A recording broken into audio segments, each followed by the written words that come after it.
en el capítulo 5 de Proverbios, que de alguna manera, aunque trata dos temas, es un tema en general y hay otro tema que se conecta con otros proverbios, del cual vamos a hablar con un poco más énfasis el siguiente domingo. Pero yo le he titulado al tema de esta mañana el diseño divino del placer sexual. Y la idea central del mensaje es que Dios creó el sexo como algo hermoso, como algo bueno, y claramente el pecado y el enemigo pues han traído una distorsión al mismo, ¿verdad? El proverbio empieza así, Proverbios 5. Voy a leer primero los primeros 6 versículos. Dice, Hijo mío, presta atención a mi sabiduría.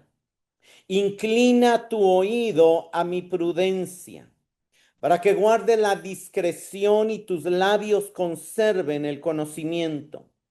Porque los labios de la extraña destilan miel y su lengua es más suave que el aceite, pero al final es amarga como el ajenjo, aguda como espada de dos filos. Sus pies descienden a la muerte, sus pasos solo logran el Seol. No considera la senda de la vida, sus senderos son inestables y no lo sabe. Voy a hacer énfasis en los primeros 3 versos primero. Es interesante que de alguna manera Proverbios, por lo menos los primeros capítulos, porque a partir de cierto capítulo ya no, ya son cada vez dichos aislados, pero los primeros capítulos se divide como en lecturas y cada como lectura, cada discurso empieza llamando la atención del hijo. Si vemos constantemente en el capítulo 1, hijo mío, en el capítulo 2, hijo mío, el 3 igual, a medio de los capítulos, y aquí nuevamente, hijo mío, presta atención a mi sabiduría, inclina mi oído a mi prudencia. Constantemente hemos visto en estos primeros 5 capítulos ese llamado a atender, ese llamado a prestar atención, ese llamado a escuchar. Y es interesante porque una de las cosas que introduce este tema, que claramente vamos a ir primero con el tema de la advertencia, que es en lo que se enfoca la primera parte del capítulo y regresa a lo último y luego vamos a centrarnos en algunos versos ahí al medio, pero claramente el verso 3 dice, porque los labios de la extraña y su lengua, y lo que claramente nos muestra aquí es que hay dos voces que vamos a oír en la vida, ¿verdad? Por un lado, la voz que viene de arriba, la voz de Dios, la voz que busca cuidarnos, la voz que busca instruirnos, la voz que busca educarnos, y por otro lado, otra voz que viene del enemigo a través de personas o de circunstancias que busca seducirnos, que suena muy bonita porque es dulce y es suave, pero que nos quiere llevar a la muerte, ¿verdad? Claramente nosotros sabemos de que esta vida es una lucha entre la justicia y la maldad, y hay una lucha en nuestros corazones entre ser rectos y la tendencia que tenemos al pecado, ¿verdad? Más adelante, si vemos en el capítulo, nada más es importante aclarar que aquí el sabio, aquí Salomón, le está advirtiendo a su hijo contra el peligro del adulterio. Es claramente un peligro a un hijo casado que tiene su esposa contra otra mujer casada que tiene su esposo y que lo va a seducir de alguna manera. Y claramente algunos dirían, ah, ese capítulo aplica solo para los varones, ¿verdad? Pero realmente, pues la tendencia y la lucha en la fidelidad no solamente la presenta el varón, ¿verdad? Hay tentaciones también para la mujer. Entonces tenemos que entender, ¿verdad? Que aunque el lenguaje va dirigido a un hijo, el mensaje, el principio del mensaje, pues va dirigido a todos, ¿verdad? Algunos dirían también, ah, yo soy soltero, entonces ese mensaje no es para mí, no debería haber venido hoy. Y no, porque de alguna manera a todos tenemos algo que aprender de este pasaje y del siguiente, ¿verdad? Entonces, quiero que pongan atención a eso, ¿verdad? Hay un discurso vertical que proviene del Padre y hay un discurso horizontal que proviene de la seducción del pecado, llamémosle así, porque todo ser humano oye un discurso que lo seduce hacia el pecado, sea hombre, mujer, viejo, joven, niño, todo ser humano es atraído en algún momento hacia el pecado. Y vayamos a algunos detalles de los versos 3 al 4. Vean muy interesante esto. Porque los labios, y aquí claramente ya entra en el tema de la sexualidad, ¿verdad? Los labios de la extraña destinan miel y su lengua es más suave que con el aceite. Aquí, obviamente, no vamos a entrar en demasiado detalle, pero hermanos, la sexualidad es inseparable del discurso. Labios destilando miel claramente reflejan todo ese proceso que hay que lleva hacia el acto sexual, ¿verdad? El cortejo, los halagos, las palabras seductoras, las expresiones de amor, los susurros. Y ya el segundo es un poco más claro, lengua más suave que el aceite. ¿Para que use usted aceite? Para hacer resbalar a alguien, ¿verdad? Es una adulación engañosa que hace resbalar a la víctima hacia el misterio, hacia la emoción y hacia el placer. Pero claramente hay en los versos, vean, un verso habla de la seducción y tres versos hablan de las terribles consecuencias del pecado. El pecado siempre es dulce en la boca, pero es amargo en el estómago. Es como comerse un confite que adentro trae veneno y no nos sabe. Y el pecado es interesante porque el lenguaje, vean, al final es amarga como el ajenjo, aguda como espada de dos filos. Yo no sé si alguna vez usted ha comido ajenjo. Yo aquí en este país no lo he visto, pero de niño me acuerdo que una vez mis papás me dieron una planta que se llamaba ajenjo, supuestamente que era buena para las amebas. Era lo más amargo posible, una amargura, una cosa que, o sea, como cuando usted toma metronidazol y no se la, tal vez eso sí lo han probado, y le queda ahí el sabor, es muy amargo, algo así es el ajenjo, es amarguísimo. Aguda como espada de dos filos, una espada hiere. Sus pies descienden a la muerte, sus pasos solo logran el Seol, no considera los senderos de la vida, sus senderos son inestables y no lo sabe. ¿Cuáles son las consecuencias del pecado? Amargura y heridas, específicamente el pecado del adulterio. Estos pecados, hermanos, seducen a la persona, sea hombre o mujer, pero después hay palabras hirientes, hay consecuencias dolorosas, hay muerte y la palabra muerte, no solamente debemos hablar de muerte segunda, sino de pérdidas, de condenación y hay senderos inestables, hay pérdida de esperanza. El pecado es siempre como el pescador que muestra la carnada pero esconde el anzuelo para que el pez que quiere atrapar caiga y lo pueda llevar y freír, ¿verdad? Y algo interesante es la metáfora de la miel que usa el proverbista, ¿verdad? Y es apropiada porque la miel es algo dulce, pero que no le nutre o no les proporciona el sustento de una comida entera, ¿verdad? Y al contrario, demasiada miel puede empalagar, puede enfermar, ¿verdad? Y de alguna manera lo que la Biblia está diciendo es que el sexo fuera del pacto matrimonial es como intentar vivir solo de miel, es como que usted quisiera estar sano comiendo solo confites, eso es imposible, ¿verdad? Y es interesante porque también lo que vemos es que el sexo sin una promesa de compromiso mutuo de por vida puede llevar a una de las partes a hacer una inversión emocional mucho mayor que la otra y terminar con resultados agonizantes. O puede enseñar a ambas partes a usar el sexo solamente para el placer y no para una entrega radical comprometida. De cualquier manera, cuando usted come miel, en lugar de saciarle el hambre, generalmente le da más sed y le da más hambre. Y ese es el peligro del pecado, ¿verdad? Y eso es lo que el proverbista nos está diciendo aquí, que el sexo fuera del pacto matrimonial es como comer miel en lugar de disfrutar de una comida que realmente nutra. ¿Y qué es lo terrible? Que esa miel, que era muy dulce al inicio, se convierte en ajenjo. Y la suavidad de la lengua se convierte en espada afilada. O sea, lo que parecía muy atractivo y muy bonito termina siendo muy lamentable y doloroso. Conduce a la muerte.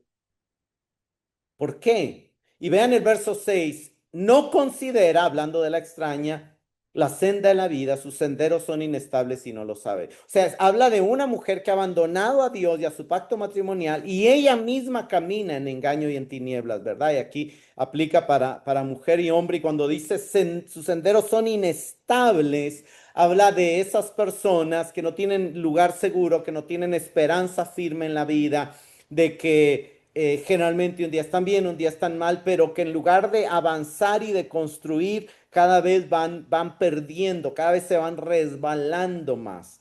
Una relación adúltera es también inestable porque se sostiene en el secreto, en la mentira, depende del engaño y produce un temor constante a ser descubierto, ¿verdad? Y no lo sabe. No sabe que sus senderos son inestables, no sabe el terrible fin que le espera. Vive en ignorancia. El pecador que está esclavizado al pecado no se da cuenta del peligro en el que está. Hermanos, si algo debemos tener claro es que todo lo contrario a la palabra y a la voluntad de Dios, aunque inicialmente parezca conducir al placer y a la prosperidad, terminará decepcionándonos. Sigamos versos 7 al 14. Ahora, hijos, pues escúchenme y no se aparten de las palabras de mi boca. Aleja de la extraña tu camino y no te acerques a la puerta de su casa. No sea que des tu vigor a otros y tus años al cruel. No sea que se sacien los extraños de tus bienes y tu esfuerzo vaya a la casa del extranjero. Y al final te lamentes cuando tu carne y tu cuerpo se hayan consumido y digas, ¿cómo he aborrecido la instrucción y mi corazón ha despreciado la corrección? No he escuchado la voz de mis maestros, ni inclinado mi oído a mis instructores. He estado a punto de completa ruina en medio de la asamblea y la congregación. En el verso 7 el padre vuelve a llamar la atención del hijo, escúchenme. Y la advertencia viene una vez más con palabras diferentes. Aleja de la extraña tu camino y no te acerques. Y es una advertencia a alejarse y a marcar distancia, a poner límites, a reconocer el peligro. No te acerques a la puerta, claramente puede ser físico, no te acerques a la puerta, pero a veces las tentaciones y las relaciones adúlteras también la puerta significa o simboliza cercanía. Mucha gente ha caído en una relación adúltera en su trabajo. ¿Por qué? Porque llegan a tener un exceso de confianza. El pecado, estos pecados empiezan con la cercanía, con conversaciones sugestivas, con mensajes privados, con confianza que cruza los límites de la prudencia. Y eso es lo que el proverbista está llamando a evitar aquí. Más adelante, y veamos un poco más despacio las consecuencias que están del 9 al 14. Y claramente las consecuencias son ruina. Y del 9 al 11 vemos primero una ruina económica y una ruina moral. Es interesante porque el proverbista usa un lenguaje, no des tu vigor a otros, que los extraños no se sacien de tus bienes y de tu esfuerzo. Y esa palabra vigor, bienes, esfuerzos, son metáforas del potencial y de la dignidad que Dios le ha dado a cada persona. Y no solamente habla de que claramente, ¿verdad? Alguien que cae en una relación de adulterio se va a ver afectado en sus finanzas porque va a tener que sostener dos mujeres, doble gasto, doble todo, pero también habla de cosas que pudo haber alcanzado. Es el tiempo que pudo haber generado, que pudo haber crecido, que pudo haber aprendido, que pudo haberse acercado a Dios, lo está perdiendo en un pecado. Y en lugar de brillar con los talentos que Dios le había dado, dejó que el pecado apagara su brillo. Hermanos, cuando dice no des a otros, estos otros, la palabra otros, cruel, extraños, casa del extranjero, no hablan de nadie en específico, sino se refiere a la pérdida, ¿verdad? A lo que pudo haber sido de la casa, del hogar, del futuro, y se terminó diluyendo, se terminó perdiendo. Y no habla solo de perder lo que se tenía, sino de perder lo que se podía lograr. Cuando usted estudia finanzas y está en una empresa, no solamente está el costo del gasto, sino está el costo de oportunidad. Por eso en las empresas que invierten en maquinarias muy grandes, la maquinaria tiene que estar trabajando 24 horas. ¿Por qué? Porque si no, se está perdiendo lo que pudo haber producido la máquina.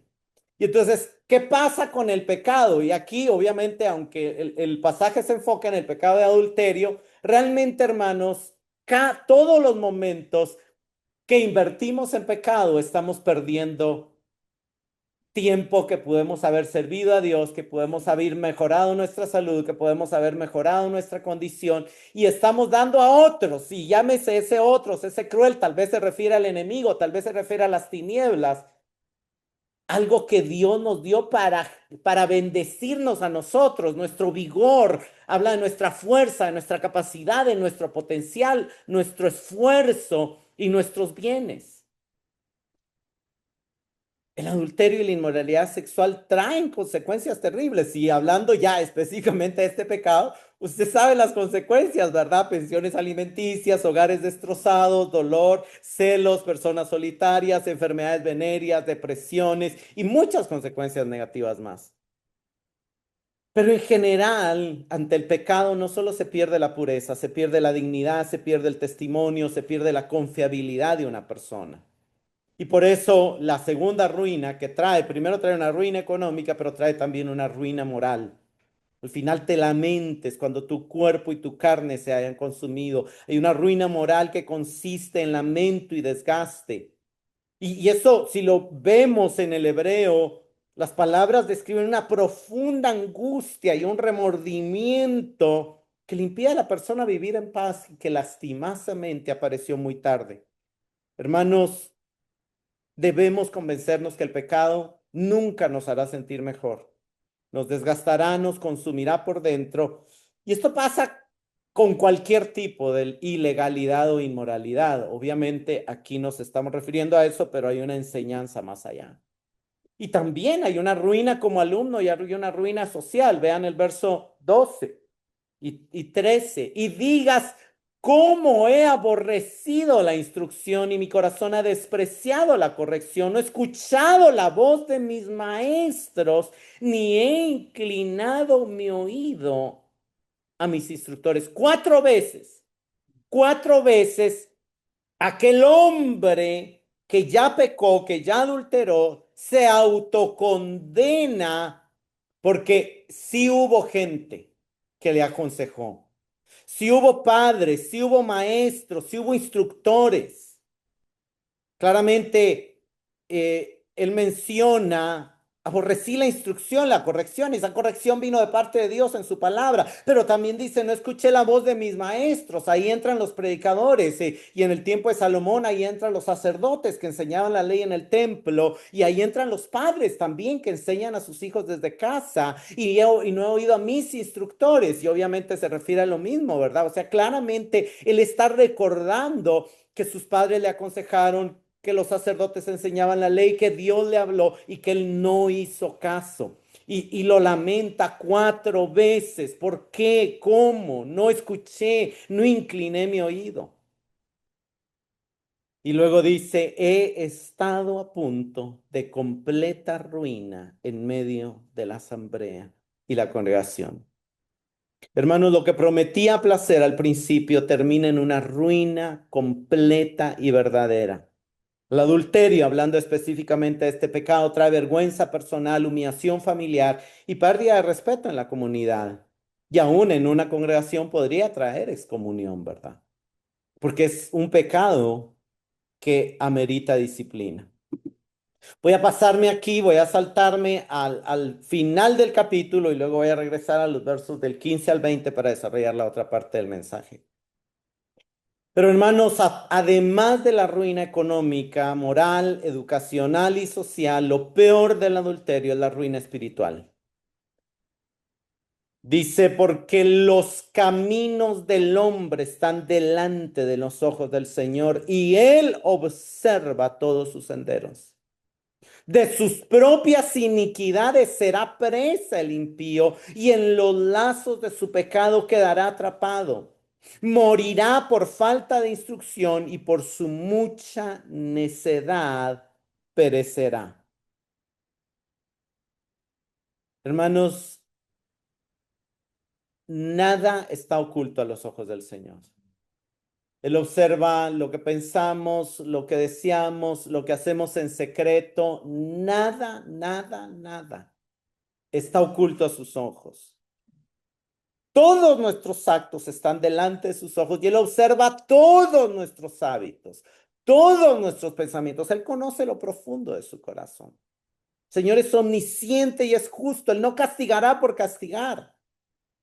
Su juicio será emitido de manera justa y ni siquiera es Dios el que nos castiga. Vean cómo conecta con el verso 22 y claramente pues en el juicio de Dios Dios castiga, pero vean cómo lo pone el lenguaje. De sus propias iniquidades será presa y en los lazos de su pecado quedará atrapado. Y el problema del pecado, hermanos, es que no solamente trae consecuencias por la justicia de Dios, sino que el pecado mismo nos autodestruye. Y eso es algo que tenemos que aprender, que aplica no solamente al adulterio, aplica a todos los pecados, la mentira, la codicia, el orgullo. Son cosas que aparentemente nos tientan diciéndonos, hazme caso y busca tu propio bien, pero en realidad lo que quieren es destruirnos. En realidad lo que quieren es apresarnos. El pecado promete placer, felicidad, pero te hace esclavo, te mete en una cárcel, te hace presa, te mete en una cárcel, te esclaviza, te amarra con una cuerda y te mete en una prisión, te atrapa. Y ahí entran las adicciones y de esto posiblemente voy a hablar un poco más el otro domingo, pero lo peor es que el pecado trae a la muerte, la consecuencia del pecado es muerte, morirá por falta de instrucción, no porque no recibió instrucción, sino porque no la oyó, como lo vimos en la diapositiva anterior, sino que por su mucha necedad, al aborrecer la instrucción, al menospreciar la instrucción, perecerá. Y vemos en el Nuevo Testamento, Hebreos 13:4, segunda parte, dice, porque a los inmorales y a los adúlteros los juzgará Dios. Todo pecado lleva a la muerte, pero dentro de todo pecado, este pecado también. Apocalipsis 21:8, pero los inmorales y otro montón tendrán su herencia en el lago que arde con fuego y azufre. Esta es la muerte segunda. Y eso nos muestra que al decir morirá se refiere a la muerte eterna. ¿Por qué? Porque despreció la instrucción y porque eligió la necedad en lugar de la sabiduría. Ahora, algo que quiero dejar claro es que cuando vemos estos pasajes y todas estas enseñanzas, a veces han llevado a las personas y a veces han llevado a algunos a decir, no, no, no, es que el sexo es malo, no es algo que Dios diseñó, es algo del enemigo, es algo, qué sé yo, ¿verdad? Y de alguna manera, por mucho tiempo, el tabú, el sexo y las relaciones sexuales se volvió un tema tabú y a veces ni se hablaba de eso, ¿verdad? Pero a diferencia de lo que deberíamos, este pasaje no está diciendo que no deba haber sexo. Está diciendo que no debe haber sexo prohibido. Y muchas personas allá afuera piensan que el cristianismo está obsesionado con prohibir el sexo, pero cuando vemos estos versos nos damos cuenta que no. Vean Proverbios 5:15 al 20. Bebe agua de tu cisterna y agua fresca de tu pozo. Se derramarán por fuera tus manantiales, tus arroyos de aguas por las calles, sean para ti solo y no para los extraños. Sea bendita tu fuente y regocíjate con la mujer de tu juventud. Amante, sierva y graciosa Gacela, que tus senos te satisfagan en todo tiempo, su amor te embriague para siempre. ¿Por qué has de embriagarte, hijo mío, con una extraña y abrazar el seno de una desconocida? Hermanos, déjenme decirles que la mejor manera de resumir e interpretar esos versos es, Dios no te dice no tengas sexo, Dios te dice disfruta del maravilloso regalo del sexo dentro del pacto matrimonial. Hermanos, el sexo no es algo malo. Dios creó el cuerpo, Dios creó al hombre, Dios creó a la mujer y Dios creó la sexualidad. Y después de haber hecho todo, dijo que todo era bueno en gran manera. Dios creó el sexo como un regalo para darle placer al hombre y a la mujer dentro del pacto matrimonial. Y quiero que analicemos estos versos con más detenimiento y quiero también explicar porque el lenguaje es metafórico y entonces es importante explicar. El verso 15 dice, bebe agua de tu cisterna y agua fresca de tu pozo. ¿De qué ha venido advirtiendo? Del riesgo del adulterio, del pecado del adulterio.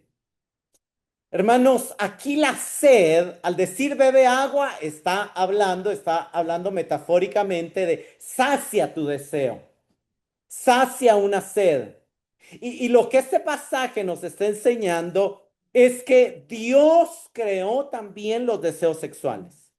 Hay gente que vive por culpa simple y sencillamente porque tiene deseos sexuales. Y déjenme decirles, no es pecado, nunca la Biblia dice que el deseo sexual sea en sí mismo pecaminoso. Eso es algo que Dios creó. Dios creó como un regalo. Y lo pecaminoso es usar un buen regalo de Dios fuera del propósito para el cual fue diseñado.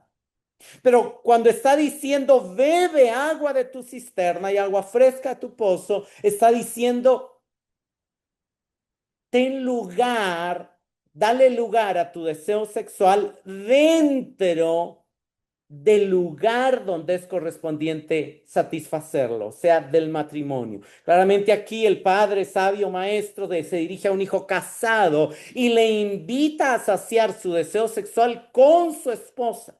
Es importante explicar que aquí de alguna manera bebe de tu esposa, pero luego él también produce agua. Entonces, ambos producen agua porque el agua en estos versos representan la capacidad de amar que ambos tienen y la capacidad de tener intimidad que ambos tienen. O sea, tanto el hombre como la mujer traen una capacidad de amar, traen una capacidad de tener intimidad, traen una capacidad de atraer el uno al otro, ¿verdad? Entonces ahí es donde viene versos 16 y 17. Se derramarán por fuera tus manantiales, tus arroyos de aguas por las calles. Sean para ti solo y no para los extraños contigo. De alguna manera, lo que el proverbista está diciendo es, tú tienes un deseo y una capacidad de amar. ¿Dónde debe fluir ese deseo y esa capacidad de amar? Únicamente dentro de tu casa, solo para ti, únicamente dentro del pacto matrimonial. Ahora, hay algo muy interesante, hermanos, que de alguna manera podemos extraer algunas enseñanzas de estos versos. Dios creó el sexo también como un lenguaje. Y el sexo es un lenguaje que al tener relaciones sexuales es una forma de decirle a la otra persona, me entrego completamente a ti, toda mi vida te pertenece. Dios diseñó el sexo para expresar y fortalecer un pacto de entrega total entre un hombre y una mujer. Y el matrimonio es el contexto para el cual fue creado el sexo. Cada relación sexual, uno al otro se dicen, soy completamente tuyo, no dejaré de pertenecerte. Pero cuando este lenguaje contradice la realidad de la relación, hay una profunda incoherencia que produce una gran inestabilidad e inseguridad en el alma. Y por eso las personas que tienen mucho sexo casual tienen más problemas de identidad, de inestabilidad, de inseguridad. Tim Keller explica que tener sexo fuera del matrimonio es como decirle a alguien, quiero entregarte mi cuerpo esta noche, pero no quiero entregarte mi futuro. O también es como decirle, quiero ser vulnerable físicamente, pero no quiero ser vulnerable emocionalmente. O quiero intimidad contigo, pero no quiero compromiso contigo. Y todo esto es una contradicción en sí mismo, porque contradice el significado mismo del sexo como fue diseñado por Dios. Hermanos, la Biblia no tiene una visión más baja del sexo que el mundo, tiene una visión más alta, más positiva, más gloriosa. Y por eso también establece límites más estrictos para su ejercicio. y principalmente pues es el límite de la fidelidad, del compromiso. El sexo sella y fortalece un compromiso del pacto. ¿Por qué? Porque el sexo une a toda la persona. Vean 1 Corintios 6, 15 y 16. ¿No saben que sus cuerpos son miembros de Cristo? Tomaré pues los miembros de Cristo y los haré miembros de una ramera, de ningún modo. ¿O no saben que el que se une con una ramera es un cuerpo? Y ahí la palabra cuerpo es como decir una unidad. Serán una sola carne, serán una unidad. Porque dice, los dos serán una sola carne. Hermanos, el sexo es la manera que Dios diseñó para unir a dos personas, para llevarte a confiar completamente en la otra persona, y está diseñada para fortalecer la intimidad personal. Porque las relaciones sexuales a veces en el mundo trata de decirte, ah, es solo la unión de cuerpos, pero en realidad no. Cada relación sexual involucra emociones, involucra voluntad, involucra un anhelo por vida, por futuro, por compromiso. No es algo solamente físico. Y aunque el mundo trata de reducirlo a algo biológico, Dios lo creó para producir un vínculo mucho más profundo. El sexo requiere 4 dimensiones de unidad, no solo una. Idealmente la unión debe ser física, debe ser emocional, debe ser social y debe ser legal. El matrimonio reúne todas estas dimensiones y cuando el sexo se da fuera del matrimonio, solo existe una de ellas y eso genera una fractura. Eso de alguna manera trae daños, que son los que vimos en la primera parte del capítulo. Sigamos en Proverbios. Vean este lenguaje. Sea bendita tu fuente y regocíjate con la mujer de tu juventud, amante, sierva y graciosa Gacela. Hermanos, cuando la Biblia dice sea bendita, el término bendición significa experimentar el favor de Dios, la plenitud, el florecimiento. Lo que está diciendo Dios es ojalá tengan una relación llena, plena, una relación floreciente. Que el sexo sea el clímax de una unidad que han logrado en comunicación, en acuerdo, en finanzas, en metas, en amor a Dios. Ese es el objetivo del sexo. Y regocíjate. Al usar el término regocíjate, amante, sierva, graciosa Gacela, lo que está diciendo es que el placer y el goce sexual dentro del matrimonio son parte de las bendiciones del pacto. Que sus senos te satisfagan en todo tiempo, su amor te embriague para siempre. ¿Por qué has de embriagarte, hijo mío, con una extraña y abrazar el seno de una desconocida? Hermanos, estos términos, regocíjate, sea bendita, que tus senos te satisfagan, que su amor te embriague, es un lenguaje profundamente positivo. Algunos dicen también el sexo Dios lo dio para tener hijos, pero aquí se ve claramente que no solamente el sexo fue creado para tener hijos. Habla de alegría, de placer, de deleite, de satisfacción, de amor, intimidad. Ese lenguaje de satisfacción y embriaguez muestra que Dios no solo permite el sexo, lo diseñó para que sea disfrutado. Dios diseñó el placer conyugal para fortalecer la unidad entre los esposos. Este lenguaje es sumamente romántico, pero también es exclusivo. Hay una mujer que Dios te dio, hay una compañera de pacto. ¿Cómo se te va a ocurrir, dice el verso 20, querer disfrutar o encontrar ese placer con una extraña, con una desconocida? No, no viene al caso, no es el diseño. Hermanos, ¿por qué el sexo es tan hermoso y tan importante? Porque el sexo es una parábola del Evangelio. La lectura bíblica veíamos que cuando Dios muestra y habla del matrimonio, está constantemente diciendo, marido, mujer, ven la relación, nos habla de algo más grande, refleja la relación entre Cristo y la iglesia. El marido es cabeza de la mujer, así como Cristo es cabeza de la iglesia, siendo él mismo el salvador de su cuerpo. Maridos amen a sus mujeres, así como Cristo ama a la iglesia.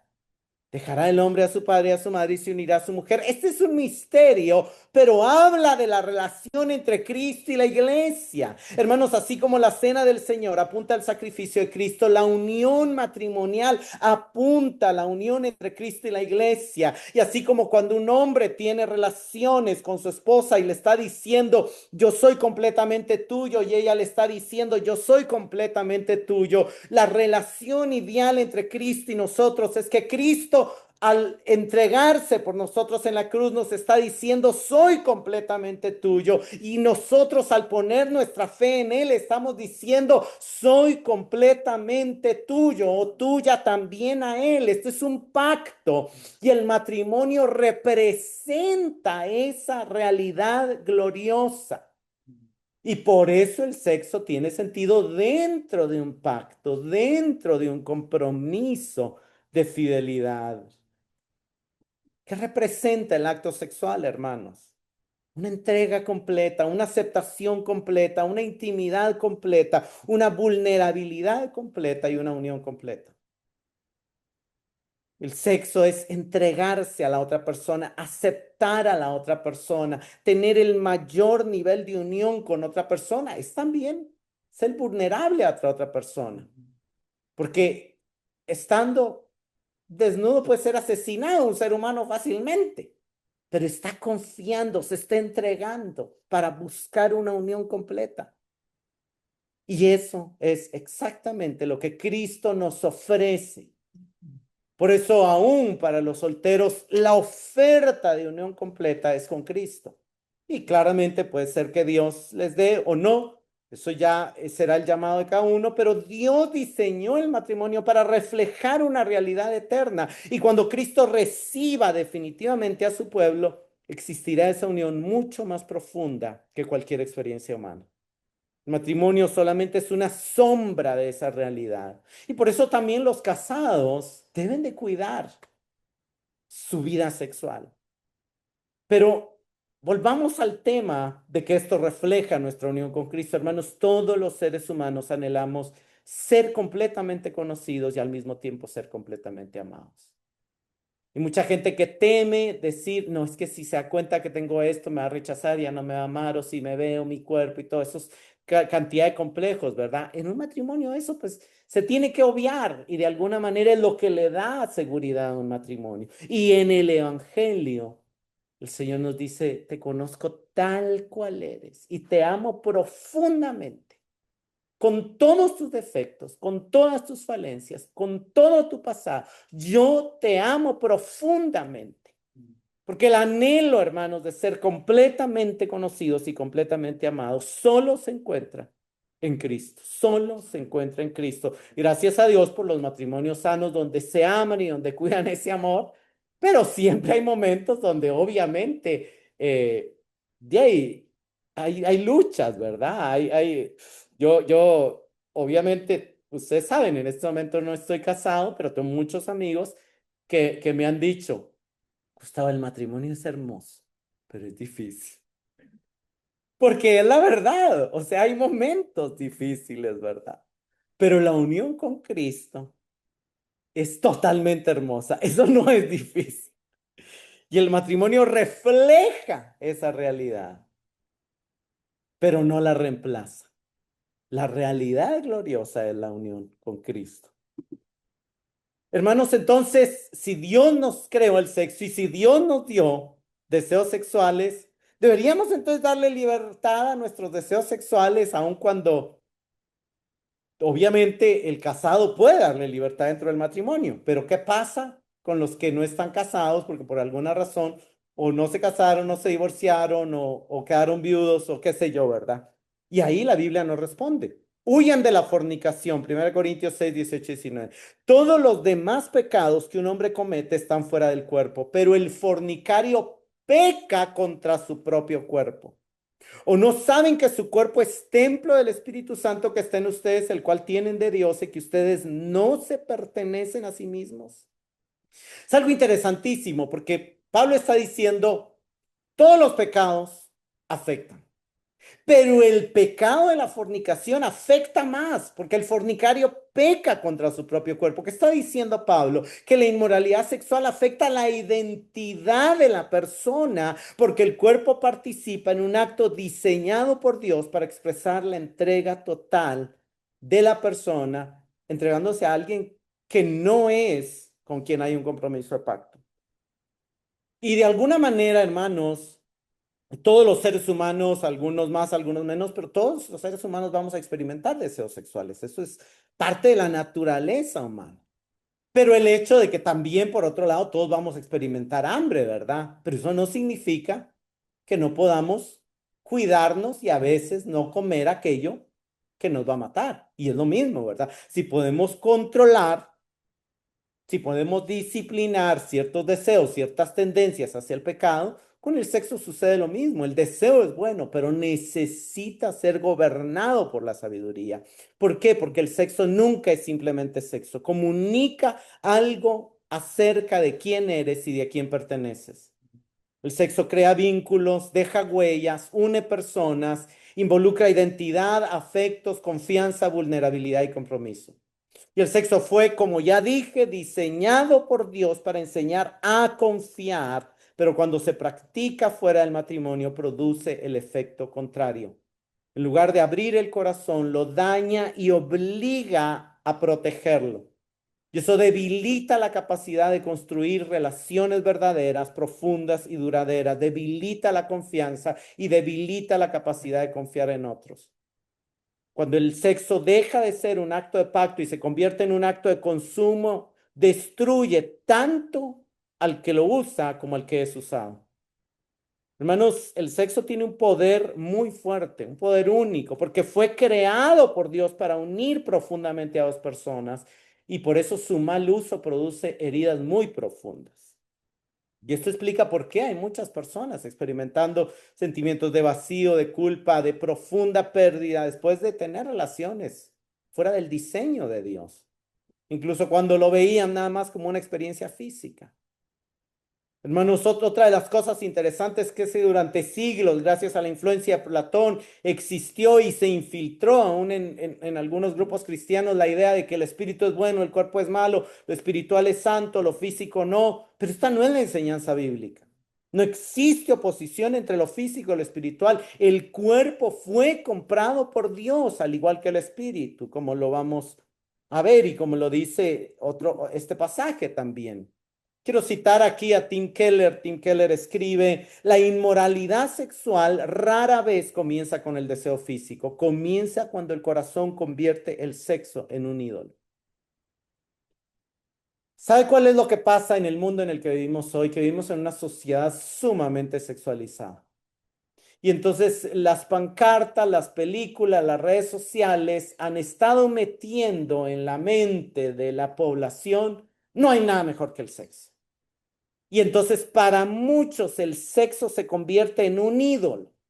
Y ahí es donde entra la inmoralidad sexual. Muchas de las cosas, lo que lleva a la inmoralidad sexual es porque el sexo se ve como un ídolo. Y entonces muchos esperan encontrar en el sexo identidad, aceptación, seguridad, valor y plenitud. La cultura contemporánea te dice, si reprimes tus deseos sexuales, nunca estarás completo. Pero hermanos, la Biblia no nos enseña eso. La verdad no es esa. La Biblia nos enseña que nuestra identidad no está en nuestros deseos. Los deseos debemos de llevarlos y someterlos al gobierno de Cristo y en donde vamos a encontrar identidad, aceptación, seguridad, valor y plenitud es en el Evangelio de Cristo. El sexo ha sido visto como un apetito más, pero no debe ser visto nada más como un apetito más. Tiene un significado moral, tiene un propósito espiritual y tiene límites diseñados por Dios porque así lo diseñó Dios. Y cuidar nuestro cuerpo es importante. Dios no solo salvará el espíritu ni el alma, también salvará el cuerpo. Vean este pasaje, 1 Corintios 6, los alimentos son para el estómago y el estómago para los alimentos, pero Dios destruirá a los dos. Sin embargo, el cuerpo no es para la fornicación, sino para el Señor. Y el Señor es para el cuerpo. Y Dios que resucitó al Señor también nos resucitará a nosotros o sea, en nuestros cuerpos mediante su poder. ¿No saben que sus cuerpos son miembros de Cristo? ¿Tomaré acaso los miembros de Cristo y los haré miembros de una ramera? De ningún modo. Ustedes no se pertenecen a sí mismos porque han sido comprados por un precio. Por tanto, glorifiquen a Dios en su cuerpo y en su espíritu, los cuales son de Dios. Hermanos, Cristo vino en un cuerpo y resucitó corporalmente y eso le da al cuerpo una dignidad eterna. Y claramente en este pasaje nos muestra que somos llamados a glorificar a Dios en nuestro cuerpo. ¿Cómo podemos glorificar a Dios en nuestro cuerpo? El que está unido a una pareja, siendo fiel a su pareja. Y el que está soltero, no teniendo el sexo como un ídolo, sino adorando siempre al Señor. Nuestra cultura suele preguntar, ¿qué deseas? La Biblia pregunta, ¿a quién perteneces? ¿A quién adoras? Y para el creyente, para nosotros, la respuesta es clara. Pertenezco a Cristo y lo adoro y le obedezco a Él. Y porque pertenezco a Él, puedo vivir de acuerdo al propósito por el cual fui creado. ¿Cómo podemos glorificar a Dios con nuestro cuerpo? Para los casados, pues es relativamente fácil que el marido cumpla su deber para con su mujer e igualmente su mujer lo cumpla con el marido. ¿Sabe usted que hubo épocas en la historia donde hasta había disciplina en la iglesia si alguien llegaba a quejarse con los pastores y decía, es que mi esposo no quiere tener sexo conmigo o al revés, ¿verdad? Y entonces era parte, ¿por qué? Porque se ve como un mandato y claramente, pues, y eso creo que debe de ser algo en acuerdo, ¿verdad? Yo no creo que debe ser forzado, pero ambos deben de buscar el disfrute. Y yo creo que una de las cosas, uno de los consejos para los casados es, no estás llamado a buscar tu placer, estás llamado a buscar el placer de tu pareja y tu placer está escondido en el placer de tu pareja. Ese es de alguna manera como Dios diseñó. La mujer no tiene autoridad sobre su cuerpo sino el marido y el asimismo el marido no tiene autoridad sobre su cuerpo sino la mujer. Vean que es de ambos lados. No solo es el marido ni solo es la mujer, ambos tienen derecho sobre el cuerpo, ambos tienen autoridad sobre el cuerpo del otro porque Dios los hizo uno. Sin embargo, dice Pablo, yo desearía que todos los hombres fueran como yo, es decir, solteros. No obstante, cada cual ha recibido su propio don, unos de una manera y otros de otra. Los solteros y a las viudas les digo que es bueno para ellos si quedan como yo, o sea, sin casarse, pero si carecen de dominio propio, cásense, que es mejor casarse que quemarse. Lo que Pablo está diciendo es que los solteros está bien, no están pecando por ser solteros, pero vivan dedicando al Señor y aprendan dominio propio. Más adelante dice, sin embargo, quiero que estén libres de preocupación. El soltero se preocupa por las cosas del Señor, cómo puede agradar al Señor, pero el casado se preocupa por las cosas del mundo, de cómo agradar a su mujer y sus intereses están divididos. La mujer que no esté casada y la virgen se preocupan por las cosas del Señor para ser santas, tanto en cuerpo como en espíritu, no solo en espíritu, tanto en cuerpo como en espíritu. Pero la casada se preocupa por las cosas del mundo, de cómo agradar a su marido. Y vean que también lo pone de los dos lados, es muy parejo, ¿verdad? Esto digo para su propio beneficio, no para ponerle restricción, sino para promover lo que es honesto y para asegurar su constante devoción al Señor. Hermanos, ¿cómo glorificamos a Dios con nuestro cuerpo? Estando constantemente devotos a Él y buscando primero agradar al Señor y obviamente pues atendemos los casados atienden a su pareja, ¿verdad? Muchos cristianos también viven con la idea de, muchos cristianos solteros viven con la idea, seré feliz cuando me case. Pero esta esperanza termina convirtiendo el matrimonio en un ídolo y hermanos, recordemos, la verdadera satisfacción está en Cristo. Si el matrimonio viene, viene como un regalo, no como un salvador. Y por eso para los solteros es importante recordarles, tu identidad está en Cristo, no en tu estado civil.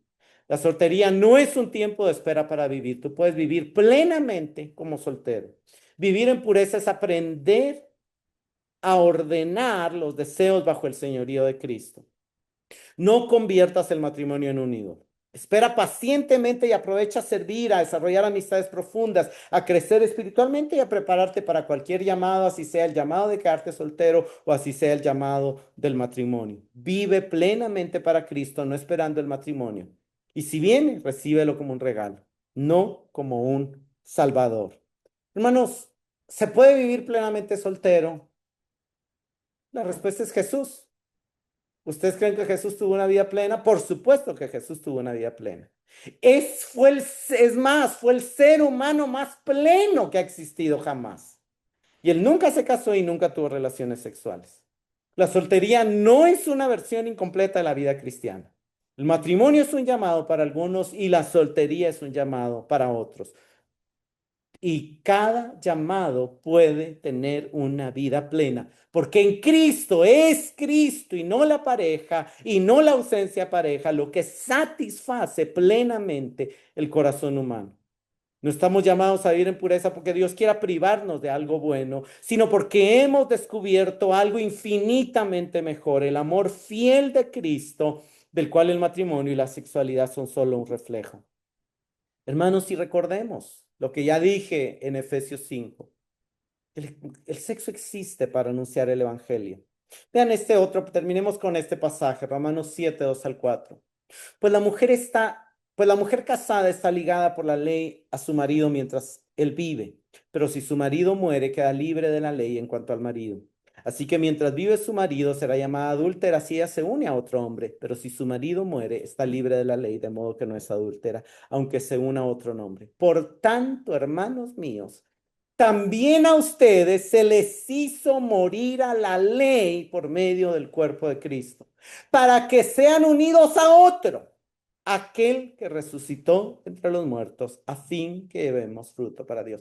¿Qué está diciendo Pablo? Está usando una metáfora de que nosotros representamos a una mujer que estaba casada con la ley y que el Señor nos mató para casarnos con Cristo.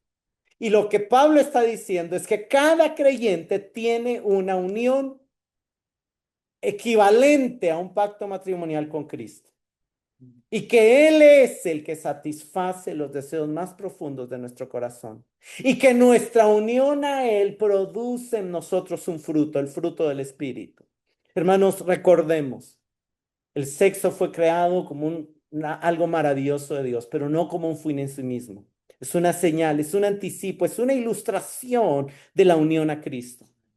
El sexo es importante porque Dios quiso convertirlo en una señal visible de una realidad mucho mayor, el pacto de gracia entre Cristo y su pueblo. El matrimonio, el sexo nunca fue el fin último, fue siempre un símbolo, un anuncio, una sombra de la unión de Cristo con la iglesia.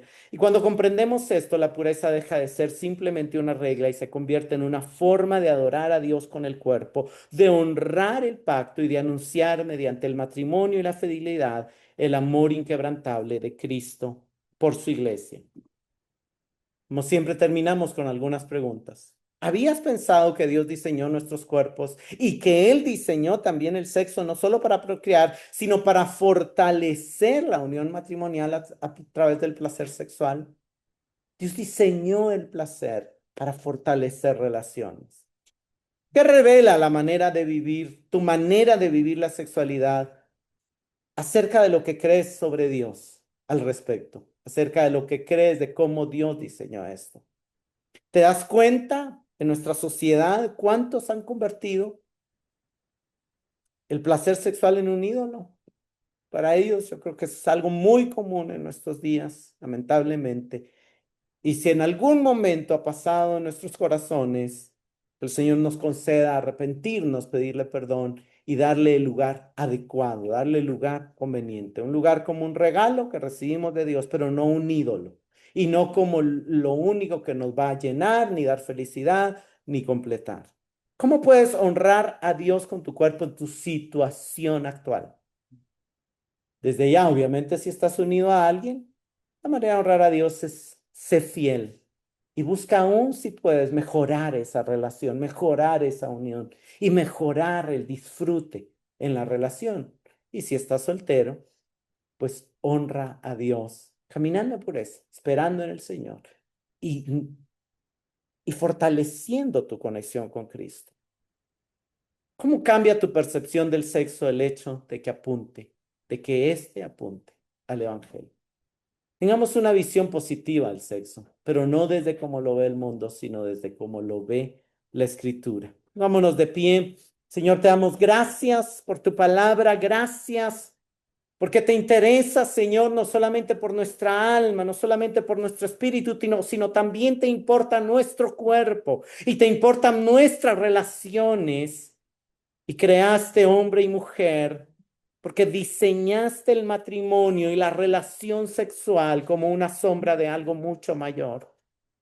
Gracias por los matrimonios en esta congregación, Señor. Te pido que bendigas su intimidad sexual, que bendigas su unión y que bendigas el pacto en el cual están unidos en compromiso. Y si alguno necesita ordenarse, concédele el hacerlo. Concédele en ponerse en orden delante de ti para que la unión sea completa y bendecida. Por otro lado, Señor, oro por los solteros, para que tú nos ayudes a glorificarte con nuestro cuerpo, a no hacer del sexo un ídolo, y si en algún momento ha sido, te pedimos perdón por eso. Que podamos caminar en pureza y disfrutar de la unión a ti, de la intimidad, del amor, de la plenitud, de la seguridad, de la aceptación, de la identidad que tú nos ofreces. Señor, gracias por haber venido en cuerpo y por haber muerto en esa cruz y con todo tu vida decirnos, te amo profundamente, soy completamente tuyo. En esta mañana, Señor, te respondemos, yo también soy completamente tuyo, o yo también soy completamente tuya. Me entrego a ti por completo. Entrégate al Señor en esta mañana. Entrégate al Señor, dile, Señor, gracias por entregarte por mí. Yo también me entrego a ti, me entrego a ti, me entrego a ti. Soy tuyo, soy tuya. Confío plenamente en ti, me rindo plenamente a ti. Soy tuyo, así como tú eres mío. Gracias, Señor.